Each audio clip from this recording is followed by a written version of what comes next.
महाराष्ट्र में जिस प्रकार की घटनाएं हो रही है, चाहे पैसे की उगाही की घटना हो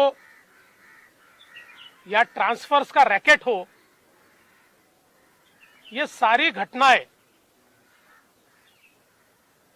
दुखदाई है, आश्चर्यचकित और अचंभित करने वाली इस प्रकार की ये सारी घटनाएं महाराष्ट्र में हो रही है। किंतु इसमें सबसे आश्चर्य की बात अगर कोई है तो वो है मुख्यमंत्री जी का मौन। इतनी सारी घटनाएं होने के बावजूद महाराष्ट्र के मुख्यमंत्री जी ने उसके ऊपर एक बयान भी नहीं दिया। पवार साहब ने 2 प्रेस ली, किंतु जो मंत्री है उनको केवल बचाने का प्रयास पवार साहब ने किया। पवार साहब ने कहा कि मूल घटना की ओर देखिए, मूल घटना तो देखनी पड़ेगी, पर मूल घटना के आड़े आप भ्रष्टाचार को नहीं छिपा सकते। वो घटना जितनी महत्व की है उतनी ये भी घटना महत्व की है।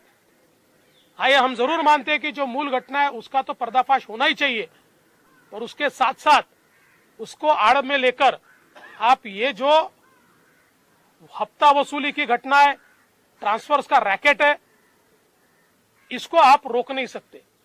उसकी भी जांच होनी चाहिए।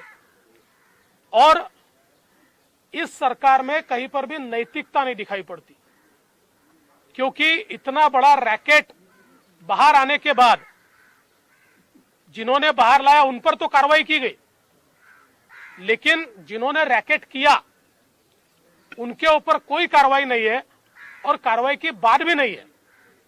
उसके ऊपर हम कोई कार्रवाई करेंगे इस प्रकार की चर्चा भी नहीं है।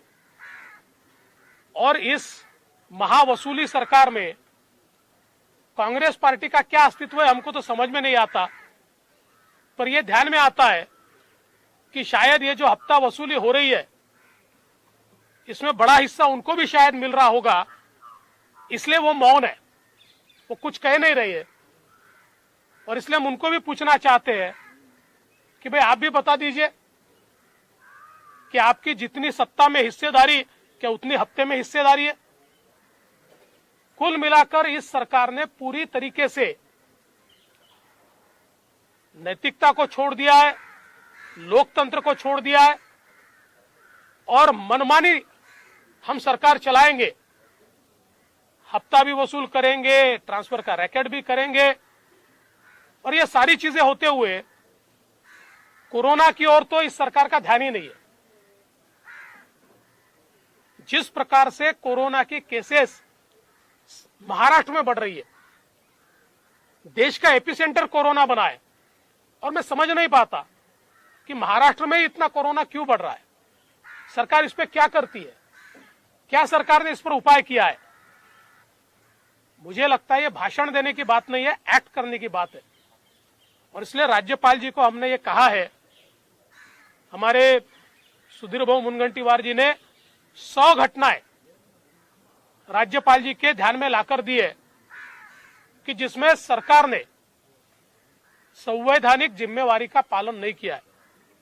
और राज्यपाल जी से हमने इतनी ही मांग की है कि चूंकि मुख्यमंत्री भी बोलते नहीं है, सरकार भी ठीक चल नहीं रही है, ऐसे समय कम से कम मुख्यमंत्री जी को आप इसके ऊपर रिपोर्ट मांगिए। राज्यपाल जी को अधिकार है कि आपने हफ्ता वसूली पर क्या एक्शन लिया, आपने ट्रांसफर रैकेट पर क्या एक्शन लिया, कोरोना के ऊपर आपने क्या एक्शन लिया, ये सारा रिपोर्ट ये मांगा जाए। इस प्रकार का निवेदन हमने माननीय राज्यपाल जी को दिया है। ये जो रिपोर्ट केंद्रीय गृह सचिव जी को दी गई है, ये छोटा फटाका है या बड़ा बम है, ये तो जल्दी ही सामने आएगा। लेकिन जो कहते हैं कि ये छोटा सा फटाका है, मैं उनको पूछना चाहता हूं, अगर ये बहुत छोटी बात थी तो 25 अगस्त 2020 से आपने इसको छुपा कर क्यों रखा? वो कौन लोग हैं जिनके ऊपर इसके माध्यम से सीधी उंगलियां उठती है। वो कौन लोग हैं जो कन्वर्सेशन में आते हैं? वो कौन लोग हैं जिन तक माल पहुंचता है? वो कौन लोग हैं जो इसका कोऑर्डिनेशन करते हैं? ये सारी चीजें बाहर आएगी, इसीलिए तो आपने इसको छुपा कर रखा। अब ये केंद्रीय गृह मंत्रालय तक पहुंचा है, जल्दी ध्यान में आएगा इसके पीछे क्या है। दिल्ली में बीजेपी की सरकार है, तो वहां ही आकर बैठेंगे दिल्ली दरबार में। महाराष्ट्र में एक बहुमत वाली सरकार है, वहां एक कैबिनेट है, वहां अपना प्रशासन है, वहां अपनी एक इन्वेस्टिगेटिव एजेंसी है और वो बहुत ही नियम और कानून के दायरे में काम करती है। ये उनको समझना चाहिए। देवेंद्र जी पहले राज्य के मुख्यमंत्री रह चुके हैं। यहाँ आकर आप सीबीआई खेलेंगे, कभी ईडी खेलेंगे, वो अपने घर के खिलौना है सब। तो अगर उनको यहाँ आकर आनंद मिलता है किसी को जी, तो आनंद लेने दो, हमको कोई तकलीफ नहीं है। कोई कागज लेके आते हैं, कुछ फाइल लेके आते हैं और सरकार के खिलाफ देते हैं हम। अरे भाई, महाराष्ट्र की सरकार को काम करने दीजिए, और ये सब करने से सरकार नहीं गिरेगी, कुछ नहीं है। जो कागज जो फड़फड़ा रहे हैं ना, उस कागज में कोई दम नहीं है। देखिए, संजय राउत जी के पास बहुत टाइम है और आप लोगों को खबर नहीं होती तो आप उनके तक पहुंच जाते हैं। और वो कोई इतने बड़े नेता तो नहीं है कि उनके हर सवाल का मैं जवाब दूं। वो कोई इतने बड़े नेता नहीं है। राज्यपाल संवैधानिक प्रमुख है, हम उन तक जाते हैं। देखो, ऐसा है ना, अगर हम चले जाए तो बीजेपी के नेता, और आप कमर से झुककर उनको जब प्रणाम करते तो किसके नेता होते? मुख्यमंत्री ये प्रमुख है, उन्होंने बातचीत करनी चाहिए, लेकिन वो जानते कि इस पर बात करना उनके लिए कठिन है।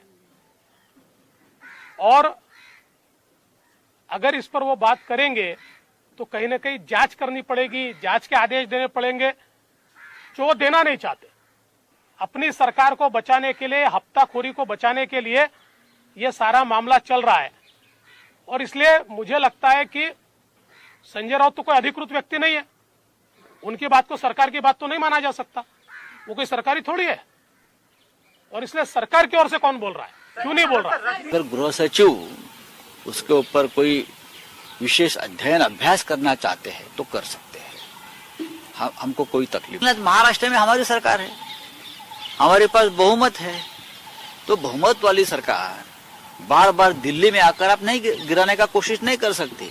चाहे होम मिनिस्टर के पास जाइए, प्रधानमंत्री के पास जाइए, राज्यपाल के पास, जब तक आपके पास बहुमत नहीं है तब तक आप हमारी सरकार का बाल बाका नहीं कर सकते।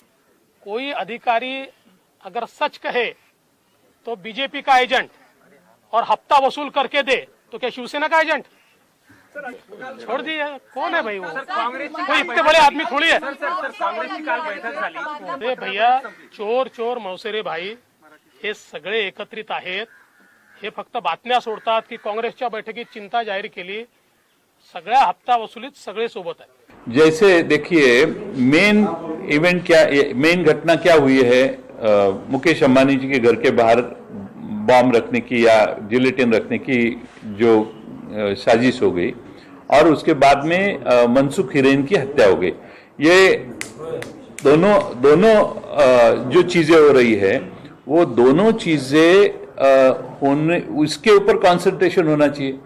अब हमने किसी का तबादला किया और उसने कुछ आरोप किया, या कल जाके और डिपार्टमेंट में कोई भी ऐसी आरोप कर सकता है, तो उसको मैं कम नहीं समझता हूं। उसके ऊपर भी इंफॉर्मेशन लेनी चाहिए। वो बात चल रही है, काम हो रहा है, लेकिन इसके लिए बार बार अभी आज कोई नया मुद्दा, ये 6.3 GB का उन्होंने निकाला, उसमें जो रिकॉर्डिंग की है वो टैपिंग का मामला, ये नया टैपिंग का मामला सामने आ गया। तो ये सारे गंभीर घटना है, लेकिन हमारे विपक्ष नेता बार बार रोज उनको प्रेस कॉन्फ्रेंस लेके जो मेन इश्यू है उसके ऊपर से लोगों का ध्यान विचलित करने का ये प्रयास है, ऐसे हमें लगता है। लेकिन हम जहां तक हम महाराष्ट्र सरकार की कोशिश थी, एटीएस के जरिए हम अंतिम निष्कर्ष पे पहुंचने वाले थे। अभी एनआईए के पास तपास गया है और जब से परमबीर सिंह ने अपना लेटर माननीय मुख्यमंत्री जी के पास दिया है, उसके बाद में एनआईए से भी बहुत ज्यादा इंफॉर्मेशन अभी बाहर आना कम हुआ है। मुझे मालूम नहीं एनआईए का तपास कहां तक पहुंचा है, पर अपेक्षा करते हैं हम आने वाले 8-10 दिन में एनआईए अंतिम कंक्लूजन पे पहुंचे। आज आपण सचिन वाझे वसुली गँगने हजारो कोटी रुपये गमावले।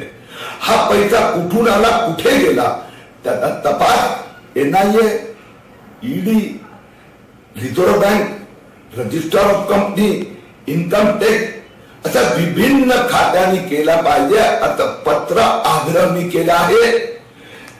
तपास करण्याची गरज आहे की पैसा कुठून आला, कुठे गेला, कॅश ट्रेल, त्याला मनी ट्रेल म्हणतो, लाभार्थी कोण आहेत, बिटकॉइनचा उपयोग झालेला आहे, बेनामी ट्रान्झॅक्शन आहेत, ऑफशोर कंपन्या आहेत, या सगळ्याचा तपास व्हायला हवा।